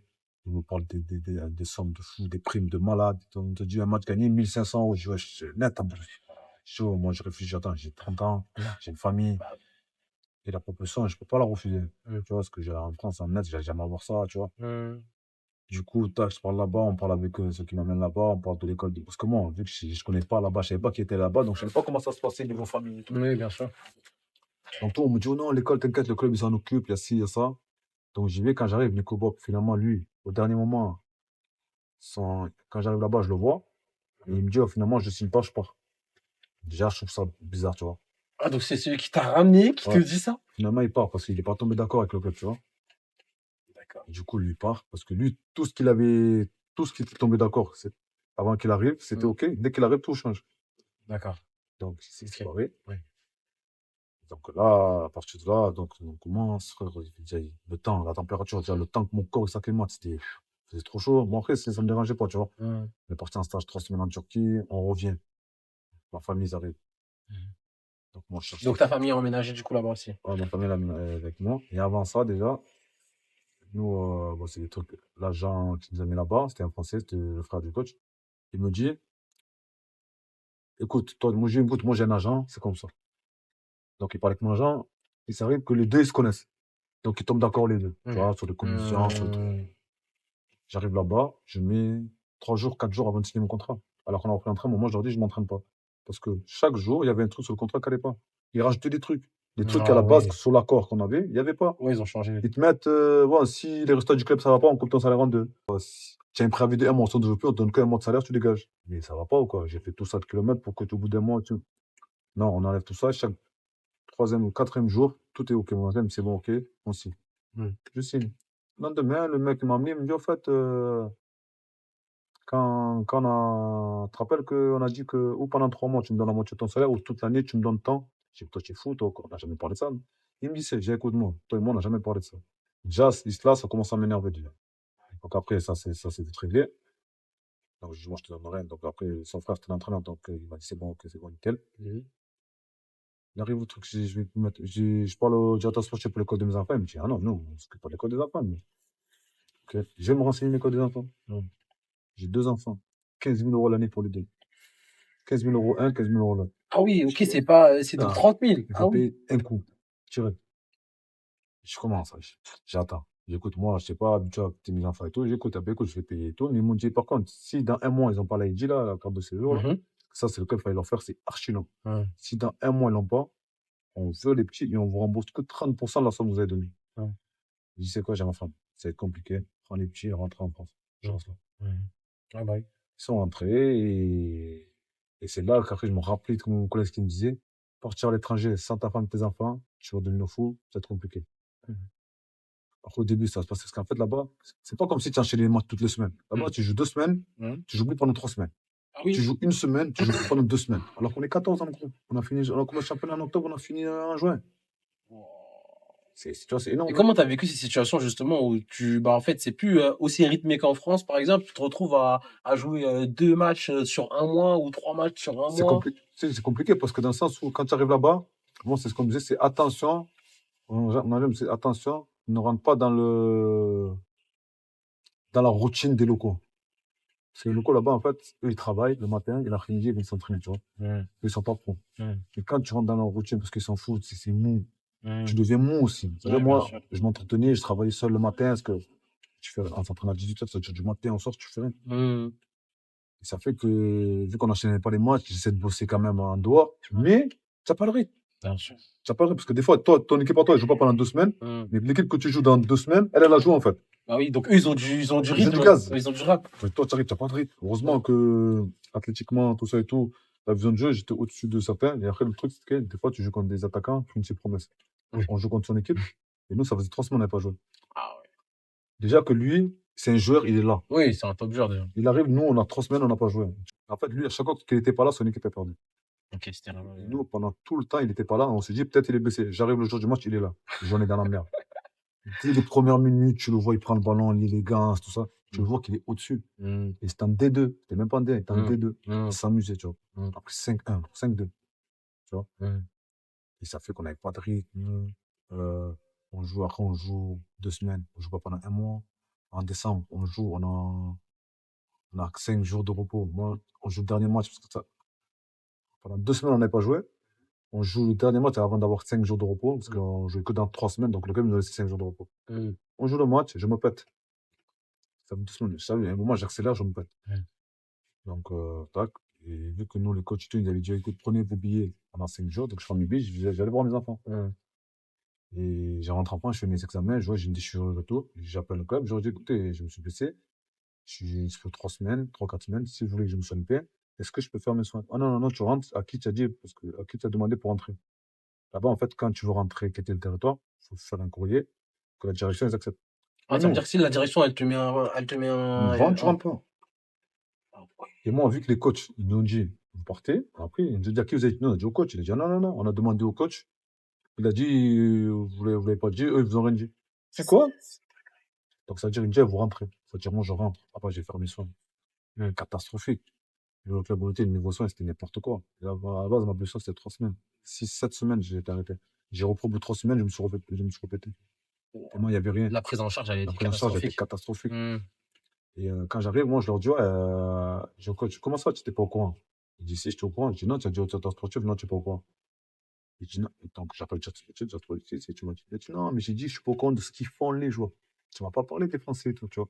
Il essaie de la sortir Ouais, il comme joue ça. sur les mots. Il joue sur les mots. Hmm. Ouais, tranquille, je rentre et tout. Et là, ça commence un épisode de choses bizarres, tu vois. Moi, j'étais blessé une semaine. Je savais que quand j'allais revenir, j'allais pas jouer direct, tu vois. Ouais, bien sûr. Donc, j'étais sur le banc et tout. Et notre match, on joue, et j'en ai mis en voie l'échauffement. Il reste 5 minutes, tu vois. On gagnait, du coup, on prend des buts. Et il fait un changement. Moi, pour moi, c'est le dernier changement. Et en plus, son père, il va faire entrer l'attaquant. Donc, moi, je vais m'asseoir. Le coach, il dit, ouais, et quand moi, je m'asseoir, tous les locaux, ils me suivent. Il dit, attends, sportif, ouais, Mendy, il a dit tous les coachs, tous les locaux. Tous les locaux, ah oui, en mode t'es le Et chef, les et t'as dit aux locaux, autres, allez vous asseoir. moi, le local, j'ai dit, non, on a jamais. Nous, on a vu que c'était fini. Le prince, il est parti ce soir, on est parti ce soir, il nous a rien dit, lui, tu vois. Il y a eu ça. Il y a mon oncle qui est décédé, il est malade. On me dit, écoute, faut que tu rentres, c'est la fin. Et moi, c'est mon oncle, c'est comme mon père, je l'ai par semaine, je l'ai tout le temps, après chaque match, je l'avais au téléphone. Donc là, cancer et tout, je dis, vas-y, je vais rentrer. J'appelle le coach, j'écoute, on m'appelle, il faut que je rentre. Il me dit, vois que la direction. Il me dit, attends, je vois que. Donc moi, mon agent, il appelle la direction et tout, nanana. Ils me disent, non, tu rentres pas. Comment ça, je rentre pas? Il me dit, non, tu rentres pas et tout. Bon, je pète les Ton plombs. club refuse que Ouais, tu rentres pour voir ton oncle qui est en phase En terminale. phase terminale. Et après, on m'appelle, on me dit, il est décédé. Et t'as pas pu aller le voir, du coup. Je suis ni allé le voir, ni l'enterrer. C'est-à-dire, pour quitter le territoire, je pouvais pas, parce que le club, j'arrive à l'aéroport, j'étais bloqué. Ah oui. Et oui, j'arrive à l'aéroport, j'étais bloqué, parce qu'on avait 2 matchs, pour eux, 2 matchs importants. Je dis, moi, ce que je veux, c'est de rentrer. Et du coup, je suis pas rentré. Et le directeur Cher, il vient me voir, il me dit, c'est pas nous qu'on voulait que tu rentres. C'est le coach, il a dit, Prince, il rentre pas, on a besoin de lui. On a que lui. Tu vois ce que je veux dire? Ils sont sérieux? C'est un des coachs, pas les deux. Hein. Ouais, mais. Et là, je pète les plombs. Il dit à partir de non, mais perdu, c'est bon. Je ne vois plus pour vous. Et je change pas. C'est comme j'ai pour faire. Je veux dire, déjà, j'étais loin de ma famille. Je l'aide mes enfants, je voyais pas mes Ouais, enfants. c'était déjà dur En psychologiquement. plus, c'est quoi le pire? C'est que tu vois, il y a la période du ramadan et tout. On avait joué la première semaine du ramadan. Et après, écoute la coupure qu'on a eue. Hein, la dingue. On a pu jouer du 3 novembre, 3 mars jusqu'au 19 avril. Un mois et demi. Un mois et demi sans compétition. Ils nous ont laissé 10 jours, on est rentré en France et tous mes frères. C'était. C'est sérieux, là? Un mois et demi sans compétition. Mais que nous, hein, parce que les autres équipes, bien, ils ont joué. Maintenant, nous, quand il y a la coupure, on est premier. À la fin de la coupure, quand on est premier, on est combien? On est cinquième. Parce que tout le monde, il y en a la plupart, ils ont Il n'y joué. a plus de rythme et tout et tout. On joue contre le deuxième. Ils nous ont rousté, on joue notre match. Ils nous roustent. On n'a plus de rythme après. C'est 5 matchs, sur 5 matchs, on en a perdu 3, on en a gagné 2. Tu vois? Et c'était, franchement, tout ce qu'ils ont dit, il n'y avait pas, on arrive les primes, il n'y avait plus de primes. Le pays, il est bien. Le cadre de vie, tu vois, le niveau salaire, tout, c'est bien. Mais quand c'est mal organisé comme ça, quand tu n'as que 1 an, tout ça et tout, tu es à l'abri de rien. Au bout de 2 mois, ils peuvent te dire, vas-y, taille. Et si tu es venu avec toute ta famille, tu fais comment? Ok, donc ça, c'est hyper intéressant. On va même s'attarder un tout petit peu dessus parce que Parce t'as que beaucoup de jeunes qui C'est veulent ça. aller à l'étranger. Ouais, parce que voilà, la France est bouchée, on sait que c'est compliqué, mais aller à l'étranger, ça comporte des risques aussi. Et À c'est bien que tu fasses l'étranger- de la prévention à ce À niveau-là. l'étranger, en France, ce qui est bien, c'est qu'on a. En gros, on a un truc du travail, les lois du travail. C'est-à-dire en France, ils sont obligés de respecter l'être humain. Ils vont te donner 2 mois, et toi, tu vas rentrer en France, tu vas faire quoi? En France, les faibles sont pleins déjà. Tu restes au chômage. Oui, tu as mangé 2 mois de salaire. Et après, 2 mois de salaire, ça part vite.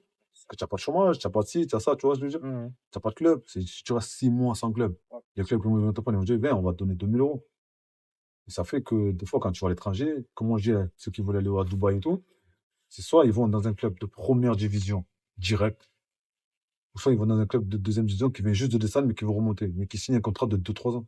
Si tu signes un contrat d'1 an, tu n'as pas de sécurité. Parce Parce que là-bas, par exemple, si tu signes 2-3 ans, ils veulent te virer au bout d'un mois, ils vont te donner tes 2 ans de contrat. Sinon, tu pars pas. Bien Tu sûr. restes là-bas, ils vont te payer. Ouais, Sinon, bien tu vas à sûr. la FIFA, tu vois, je veux dire. Ouais, c'est ça. Mais si on te donne un an, eux, pour eux, ça ne dérange pas de te payer un an. Ouais. Tu vas dans la deuxième division, ils vont te donner 10 000 euros.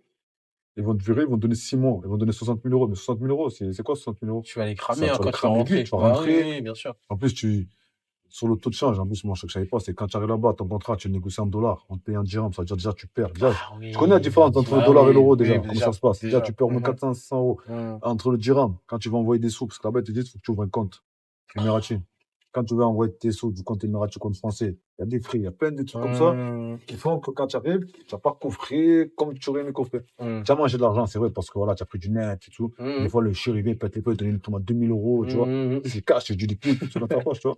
Mais, T'as des anecdotes comme ça, genre une anecdote par exemple que t'as malgré cette expérience compliquée ou genre. après, tu vois, c'était bien. Parce qu'on a déliré, nous là-bas, les locaux, au top.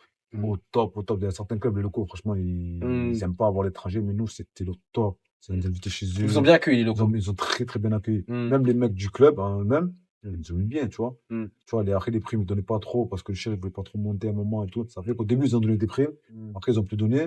Mhm. Mais, tu vois, par exemple, tu as des billets d'avion. Donc, c'est des billets d'avion, tu as des billets d'avion. Tu Ouais. as Oui, plein de t'avais des trucs. avantages. Hein. Tu as des avantages, tu vois. Mhm.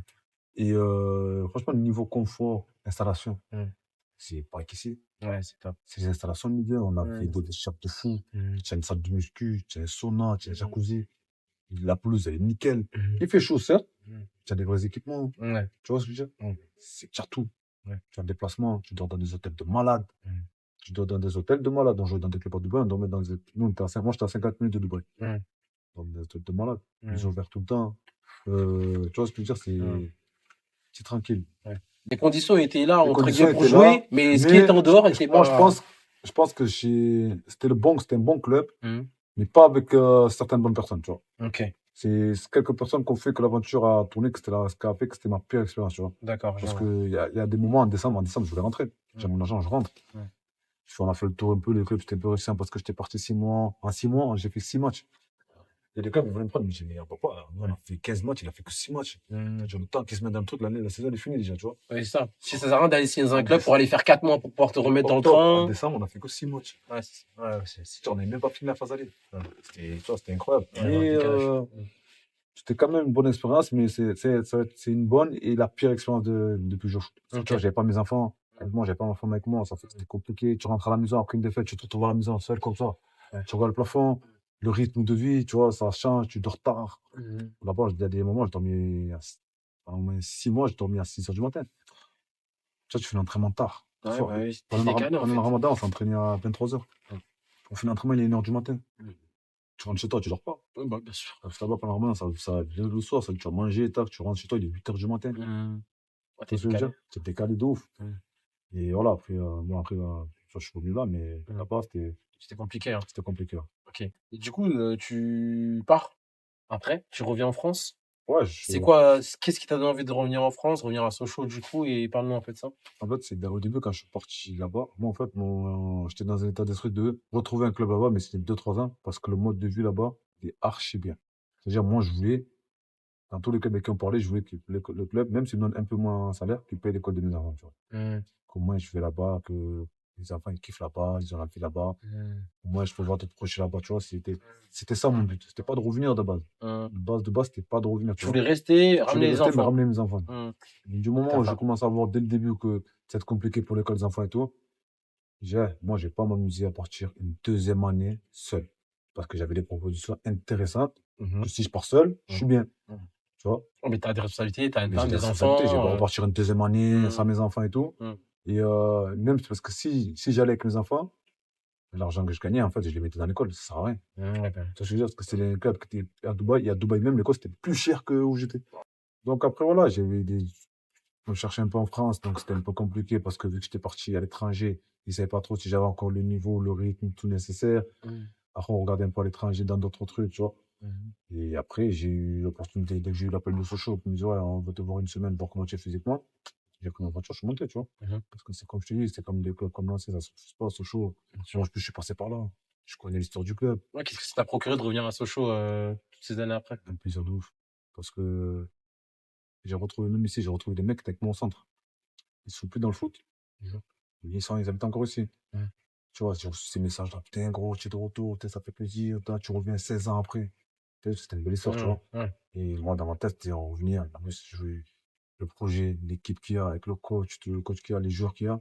Je me suis dit, c'est une année où on peut faire quelque chose, monter, tu vois. Mhm. Et ce serait beau de revenir 16 ans après et monter, que ramener le club encore en Ligue 2, tu vois ce que je veux dire? Mhm. Ça aurait été bien, tu vois. C'est ça, l'histoire que je veux faire. Donc, on va voir comment ça va se passer. En tout cas, c'était, dès qu'ils m'ont dit, c'est bon, ok, on te prend et tout, parce que j'ai fait une semaine d'essai, Mhm. ça s'est bien passé, tu vois. Parce que je suis resté 2 mois à Marseille, tu vois. Ouais. C'était dur, hein. Je me pas, c'était dur, mentalement, psychologiquement, c'était dur. Ça veut dire que Surtout. du coup, quand tu as quitté les Émirats, tu as fait 2 mois à Marseille, en Ouais, fait, d'août, entre guillemets, voilà. avant de signer Je rentre à avec ma Sochaux. famille à Marseille. Je suis parti en vacances, après, je suis rentré avec ma famille à Marseille 2 mois. Mhm. Tous les jours, je m'entraînais avec mon prépa, tu vois. Donc, Comment tu as vécu la situation? comme je te dis, heureusement, j'avais l'entourage. Ma femme était là, c'était compliqué et tout. Elle essayait de me rassurer et tout. Et j'avais mon agent et le prépa que j'avais. Le prépa que j'avais, il s'appelle Guigui. Mhm. Et lui, en fait, c'est le prépa physique de Mandanda, Mhm. de Payet et tout. Ouais. Et lui, dans ce coaching, il a ce truc-là t'inquiète, on va Mhm. bosser, ça va le faire. Mhm. Tu vois, toute son équipe, ça va le faire. Ça fait qu'on a bossé pendant 2 mois, tous les matins. J'ai pas raté, j'ai raté une fois ou deux. Mhm. On bossait, même le samedi, on bossait. Lui, en même temps, il était en connexion avec mon agent pour dire, oh, ça avance pas, parce que des fois, parce qu'il fallait un moment envoyer, et après, il fallait baisser un peu, parce qu'au cas où, si j'allais retrouver un club, on baissait un peu, parce que des fois, il y avait des trucs, il y avait des discussions. Vous allez prendre l'avion pour aller en Azerbaïdjan, finalement. Ouais. Au dernier moment, ça s'est pas fait. Mhm. C'est-à-dire, je recontinue les entraînements. Mhm. Il savait que mon gars venait ici parce qu'il voulait voir comment j'étais physiquement. Je savais que j'étais prêt. Ouais. Je savais que j'étais prêt parce que j'ai tellement bossé. Mhm. J'ai pas lâché des mois, c'était dur. Les matins, j'avais pas envie d'aller. Ouais. Ma femme me disait, eh, vas-y, lève-toi, vas-y.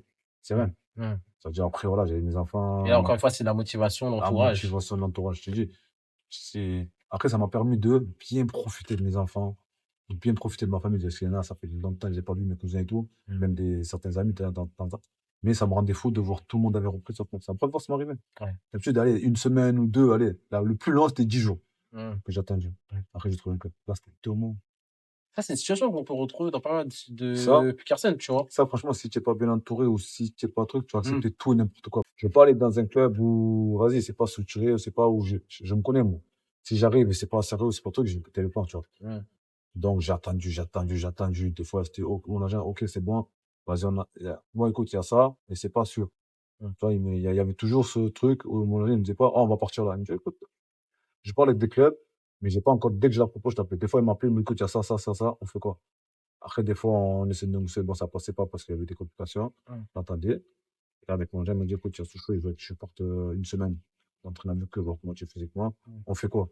C'est toi, tu choisis. Mhm. C'est soit ça, ou sinon, j'ai une offre, il y avait une offre d'Inde, ou je sais pas où, là. Ouais, tu t'es J'ai, essayé. on va. Après, j'ai mon agent, tu en penses quoi, toi? Il m'a dit, moi, je pense que tu devrais aller voir. Je suis venu, et ça s'est bien passé, tu vois. Mhm. Ça s'est bien passé, et du coup, j'ai signé là, donc, franchement, pour l'instant, ça va, ça se passe, tu vois. Du coup, aujourd'hui, quelles sont tes ambitions, tes projets, peut-être sur le sportif et même sur l'après-carrière? Est-ce que tu as des projets en tête ou pas encore? Franchement, aujourd'hui, mais là, d'abord, c'est me concentrer au max sur les quelques années qui me restent, que je pense que je peux encore jouer, Mhm. que je fais quand même attention, tu vois, je m'entretiens bien, tout ça. Ouais. Je pense que je peux encore jouer longtemps, mais je commence quand même à penser à l'après-carrière, tu vois. Ouais. Ouais. Parce qu'au début, je te mens pas, au début, c'était après le foot, je sors du foot. Parce que je sais comment c'est le monde du football. Je me Mhm. suis dit, après le foot, je veux pas me repartir dans. Mais ces dernières années et tout, avec les différents coachs que j'ai eu et tout le monde me disait, ta mentalité et tout, de meneur et tout ça, de leader, je pense que tu devrais passer tes diplômes de coach. Donc ça reste dans un coin de ma tête. Peut-être que je vais rester dans le foot. J'ai fait ça toute ma vie. Demain, changer de voie. Alors que dans le foot, si je passe mes diplômes ou je trucs, tu as toujours du travail ou tu vois, un truc à faire. Ouais. Donc, je peux continuer dans ma passion. Parce que si tu te lèves le matin et que tu fais un truc que tu aimes, Mhm. là, tu vas être motivé, tu vois. Mhm. Parce que je sais que demain, je me lève, je peux même entraîner des petits dans un centre de formation ou dans une équipe où tu sais commencer, tu vois, dans le bas étage, tu vois. Mhm. Et au fur et à mesure monter, ça me. En gros, apprendre aux jeunes tout ce que moi, on m'a appris, leur montrer les erreurs que j'ai faites, leur parler des erreurs que j'ai fait, à ne pas reproduire, tu vois, les accompagner, tu vois. Pas être un. Moi, si je suis coach, je veux pas être un coach chiant ou, tu vois, Bien sûr. Tu vas être dans l'accompagnement dans comme toi, tu as pu l'accompagnement, avoir voilà, aussi avec voilà, tu avec vois. ceux qui t'ont accompagné Ou dans le en truc de, jeune, quoi. voilà, ou conseiller des jeunes, ou quoi, tu vois. Mhm. Mais voilà, je pense que je vais rester dans le foot, même si peut-être je peux avoir d'autres projets à côté, mais je pense plus que c'est ces dernières années, parce qu'avant, je me suis dit, parce que moi, j'aime bien la cuisine. Ok. Là-bas, même si je vais ouvrir mon resto ou quoi, Mais vu que j'ai vu comme c'est devenu compliqué et tout, Mmh. ça m'a mis un frein. Tu vois, Mmh. parce que je sais bien que je suis passionné de cuisine et tout. À la maison, D'accord. j'aime bien cuisiner, j'aime bien regarder des trucs de cuisine et tout. OK. Mais ces dernières années-là, voilà, je sais plus comment parler, Du coaching. coaching. Réfléchi, du coaching, réfléchi et tout. Et du coup, j'ai réfléchi, j'ai regardé et tout, j'ai regardé qu'est-ce qu'il fallait passer, combien de temps ça prenait et tout. J'ai vu même d'autres collègues à moi se lancer dans ça, je vois, pourquoi pas, tu vois. Ouais. Donc, on verra, tu vois. Là, je vais te poser quelques questions aussi, par rapport au Sénégal, parce que donc du coup, tu es sénégalais aussi, tu es né au Sénégal. Ouais. Quelle est ton approche, avec le pays? Est-ce que tu y vas de temps en temps? Est-ce que tu peux me parler un peu de ça? Ouais, écoute, moi, je suis né à Ziguinchor, moi. Je suis né à Ziguinchor, je suis OK. de Ziguinchor, je suis, comme on dit, des Ndiabos, je suis Mandiat, tu vois. Donc, ouais, au Sénégal, pour tout ça, j'ai toute ma famille qui est là-bas, j'ai la famille de ma mère, j'ai mon père qui est là-bas, il y a mes petits frères, mes petites sœurs, tu vois. D'accord. Ma grand-mère qui va souvent, parce que mon père, il fait de l'import-export, tu vois. D'accord, OK. C'est-à-dire, il est 2 mois ici, 6 mois au bled, 2 mois OK. ici, 6 mois au bled. Mmh.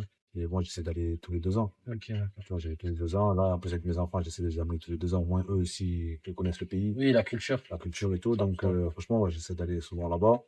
Et franchement, ça me fait du bien. Quand je suis là-bas, ça me fait du bien, ça me fait redescendre. Parce que, on va dire ici, je suis pas dans le. Je suis conscient quand même de la difficulté des gens. Je suis pas dans le gaspillage d'un truc. Et quand j'arrive au bled, je suis. T'ouvres encore plus les yeux. Voilà, ça va dans la simplicité, tu vois, c'est ça qui est bien. Tu vas là-bas, tu me profites. Quand je vais là-bas, je suis plus avec mes cousins que aller faire des activités. Faire rester bien avec mes petits frères, faire kiffer mes petits frères et tout, tu vois. Et profiter en famille, tu vois. OK. Je suis là-bas, franchement, j'essaie d'aller tous les 2 ans. Tous les 2 ans, j'y vais 15-20 jours. Je fais une quinzaine de jours à Ziguinchor et 5 jours, je vais à Dakar, je décompresse un peu. Mais sinon, voilà, j'essaie vraiment, vraiment d'aller souvent, tu vois. Par exemple, cet été, je vais aller parce que ça fait. L'année dernière, je suis pas allé. Je vais aller normalement cet été avec les petits. J'ai D'accord. mon deuxième enfant, il est jamais allé, donc je vais l'amener. Mmh. Et voilà, tu vois, ma mère, elle est enterrée là-bas, donc ça me fait aller là-bas, me recueillir là-bas, montrer mes enfants aussi, tu vois. Mmh. Les grands-parents, les amener dans la maison de ma grand-mère. Mmh. Donc, ouais, c'est quelque chose qui me tient à cœur. OK, je vois. Ouais, c'est intéressant aussi le fait que tu parles de le fait que quand tu vas au Sénégal notamment, ça te permet d'ouvrir les yeux. Parce que moi, je suis dans la même situation, dans le sens où moi, je suis né en France, mais je vais au Sénégal tous les ans depuis que je suis né. Et ça permet en fait se rendre compte en fait de la difficulté que certains peuvent avoir, tu Ouais, vois. la difficulté, la chance que nous, on a. Oui. Tu vois, Mmh. c'est surtout des fois, c'est ça, c'est la chance que nous, on a. Parce que moi, je suis arrivé, je suis venu du Bled, j'avais 5 ans. Mmh. Ma mère est décédée, donc je suis venu ici avec mon père. Et il y en a, ils ont pas. Moi, j'ai eu la chance de quitter le Sénégal pour avoir une meilleure jeunesse, on va dire, parce que mon père, il était là. Même si au Bled, il y en a, ils sont pas malheureux. Il y en a, ils sont très, très, très bien au Bled. Mmh. Mais en gros, j'ai pu avoir on va dire, un suivi d'école, tout ça, Mmh. en France. Mais ne quand même pas oublier, tu vois, Mmh. parce que j'ai toujours été. Mes parents, ils m'ont toujours. De ma grand-mère, c'est ma grand-mère qui m'a un peu élevé. Mmh. Un truc de. On parlait souvent du bled, de, de mes racines, tu vois. Toujours avoir cette attache au pays. Toujours avoir cette attache. C'est important d'avoir Mmh. cette attache-là. Au moins, ça te fait ne pas oublier d'où tu viens. Surtout, ça, c'est important. Parce que si tu oublies d'où tu viens, tu n'es personne, tu vois. Bien sûr. Donc, c'est important de savoir d'où tu viens, qui tu es, les gens qui t'entourent, c'est quoi ton pays, comment il fonctionne. Tu vois, que même si des fois tu peux investir là-bas, ça c'est important. Ça, c'est des trucs que je suis en train de voir. Mmh. Tu vois, c'est important, tu vois, de tout, en fait. Tu Oui, de vois, s'ouvrir en de fait, s'ouvrir, tu de vois. s'ouvrir totalement. C'est important d'aller souvent, tu vois. Pas d'aller tous les 2 mois, parce qu'avec le foot, on peut pas, tu vois. Mmh. Mais aller une fois par an ou tous les 2 ans, une année sur deux, franchement, ça peut être bénéfique, tu vois. Ouais. Même montrer à nos enfants, moi, mes enfants, vu qu'ils sont nés ici, comme c'est la nouvelle génération, ils connaissent pas. Mmh. Ça veut dire, si moi, mes enfants, demain, je leur parle jamais de Sénégal, jamais, jamais au Sénégal, Ouais. ils vont pas connaître le Bien pays, sûr, tu ils vont vois. être fermés par rapport. Alors que moi, mon premier, il avait 2 ans, je l'ai amené, je le laissais dehors avec les petits, il jouait, il jouait, il jouait, il rentrait seul. C'est Comme les mecs du bled. Mais enfant, des Ouais. fois, il était choqué, je dis, c'est comme ça, laisse-le. Je le laissais en couche, il courait de partout. Mmh. Et ça qu'il a aimé, tu vois. La deuxième fois, on est retourné pareil, tu vois. Mmh. Et ouais, ça c'est bien, tu vois. Là, mon deuxième, je vais l'amener, je pense que ça va être pareil, tu vois. Mmh. Ça va être comme ça. On est sur deux, on va y aller. Moi, j'ai cette même association parce qu'au-delà de ma marque de chaussettes antidérapantes pour les sportifs, j'ai aussi mon association, tu vois, au Sénégal, là, je t'ai pas dit, Ouais. qui s'appelle Future of Sénégal, pour aider les enfants en difficulté. D'ailleurs, on agit dans le sud du Sénégal, en Casamance, tu Ouais. vois. Donc là, on est du côté de Kabylie, pas très loin de Ziguinchor, pour pouvoir aider. On est en train de construire une bibliothèque, tu vois, donner des matériel scolaire, etc. Ouais. Et moi, au Sénégal, je suis plus dans le nord. Mais par contre, en fait, je suis allé volontairement dans le sud du Sénégal parce que c'est une zone que je connaissais pas et ça me permettait aussi de d'ouvrir les yeux sur des situations que je ne voyais pas Ouais, forcément ouais, comment, ouais. tu vois. Ouais, une situation plus compliquée, on va dire. Clairement, Ouais. clairement, tu vois. Et c'est vrai que c'est une autre réalité, tu vois. Le fait qu'il y a des manques de ressources, etc., au niveau de l'éducation et tout, malgré le fait qu'il y a la possibilité de faire de bonnes choses. Ouais. Et si j'ai bien compris, et c'est intéressant quand on parle, c'est que le fait que tu es au Sénégal tous les 2 ans à peu près, ça te permet de vivre ta réalité en France, mais aussi voir ta réalité au Ouais. Sénégal. Parce que moi, comme je te dis, je la vois aussi à travers de mes petits frères et mes petites sœurs qui sont là-bas. Tu vois, je disais de temps en temps, je disais souvent au téléphone. Je vois comment c'est là-bas, je vois comment c'est compliqué.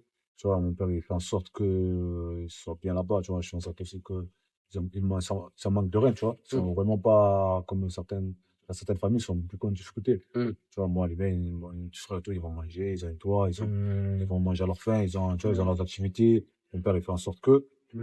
Mais ils s'habillent, ils ont des habits, nous, les habits qu'on a ici, on leur envoie, tu vois, plein de mhm, trucs. Et même eux là-bas, ils sont pas dans le ah, moi, mon frère, il est au Sénégal, il est pro, donc moi. Non, ils sont mm, dans une cité, c'est ça qui est bien. mm. Quand tu vas au bled, que tu retrouves des gestes simples, c'est ça qui te donne encore plus envie tu vois, de faire autre chose. Donc, Ouais, c'est le pays de la Teranga, de toute façon. C'est pour ça que je l'ai appelé Teranga Perf, ma c'est ça, marque. Parce que c'est ça, c'est la Teranga.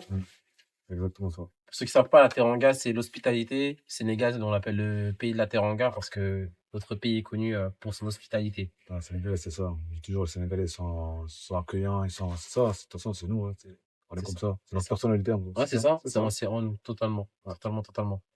L'entretien va se terminer là. Déjà, je te remercie pour Non, mais l'accueil. franchement, merci à toi. Franchement, ça fait plaisir. Surtout comme je t'ai dit, si on peut se donner de la force entre nous, c'est parfait. Si moi, je peux, par ma petite personnalité, te donner un peu de force, avec plaisir, tu vois.